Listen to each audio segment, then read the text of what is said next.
Hi. Hello. Nice to see you It's again. good to see you too. Annie, it's always a pleasure. Yes. Getting a chance to run into you, and this is in this case of a question answer period. Yes. Can you start off by telling me about your training and experience, your position and career as a dispatcher? Yes. So let's start from where we are now and go backwards a little bit. I'm currently at Alcohol Police Department as a dispatch supervisor, and I've been here since April. And I love it with all of my little heart. But I came from Indio PD, where I spent about 4 months roughly there as a dispatcher, not a supervisor. And it was a nice chance for me to sort of take a breath and reevaluate what I felt about being a dispatcher. So going from Indio backwards, I was at San Bernardino Police Department for 22 years. And about, I think it was 12 of those were as a supervisor. Mm-hmm. And then previous to that, I worked at City of Escondido as a police dispatcher and fire dispatcher. They have both there. And so it probably is about how many years? I think I'm going on 30. I took about a year or so off in between Escondido and San Bernardino where I didn't care to be a dispatcher. Well, congratulations on that anniversary. Wow, Yeah, it's amazing to think that more than half my life has been spent being in dispatch. Wow, that's amazing. Yeah. So, the reason why we're here, can you please share with me the moments or hours even prior to the IRC shooting on December 2nd, and kind of, if you can, just lead me through those events. Let's see if I can put it in a nutshell. So the morning started off fairly quietly, I would say. We were a little bit short-staffed, and at San Bernardino, the dispatch supervisors also work the floor. They answer the phones, and they can work the radios, and so it's kind of a shared responsibility. Throughout the day, the dispatchers will swap positions from phone to radio after the 5 hours of their shift. And so it was my turn in the morning to work the radio, and I had been there since I think it was 7 in the morning. So the supervisors are working supervisors. Correct. And so they're part of the cycle of Changing from phones, phones to radio. Correct. Do you ever get a chance to just be a supervisor? Not there. No. Okay. No, and it makes it rough, but it also makes you recognize the support you have from your team too, because they carry they carry some of your supervisorial duties. If you need things done and you're stuck on the radio or you're working the phones and it's just crazy, they will come with you or come alongside you and say, is there anything I can do for you? And you say, yeah, can you please do the schedule for tomorrow or whatever, but they'll help out in that way. And I think it makes the dispatchers a little more flexible and able to sort of think on their feet as to what their responsibility is in the moment. And then being a supervisor, are you a part of minimums or are you a minimum plus one? I'm part of minimums. Part of That's minimums. Yeah. And on that morning, do you have a recollection of how many dispatchers there were? I believe there were 4. 4. But it was coming up on, I think it was 11 o'clock, and we were due to get in another dispatcher and a trainee, so there were 2 more coming. 2 more coming. Yeah. Okay. And since we're on that conversation, did anybody come in on their time off, or during the shooting? Yes, they did. Yeah, there are a couple of dispatchers who were local, one of which was a supervisor, and she came in of her own volition. Another one had come to the department to do some detail of some sort and heard what was going on and ran up to see if he could help. And many of them called in to see if we needed some extra bodies in there.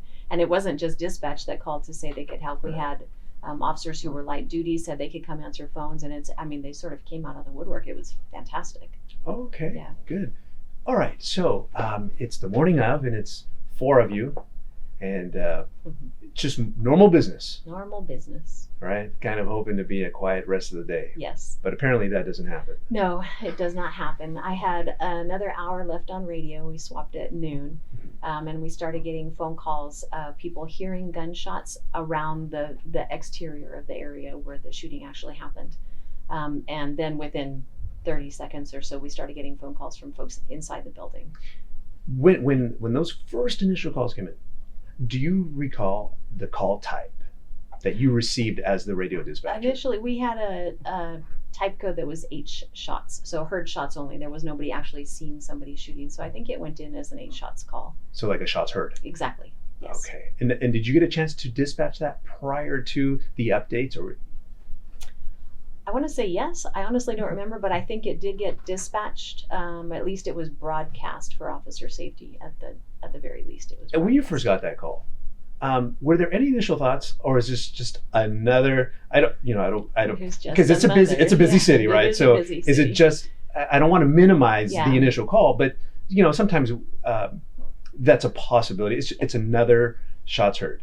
Yeah, it did cross my mind because if I remember correctly, the location of the building is near a wash, and it's not unusual to have calls from people in the neighborhood reporting that there are people just shooting cans or whatever in the wash. It's not unusual. Okay, so what was the time factor between the initial call as a shots heard to you coming to a realization that this is not just a typical shots heard call? It was pretty fast. If I had to guess, I would say within 6 to 10 minutes. We had it was even less than that, I'm sure.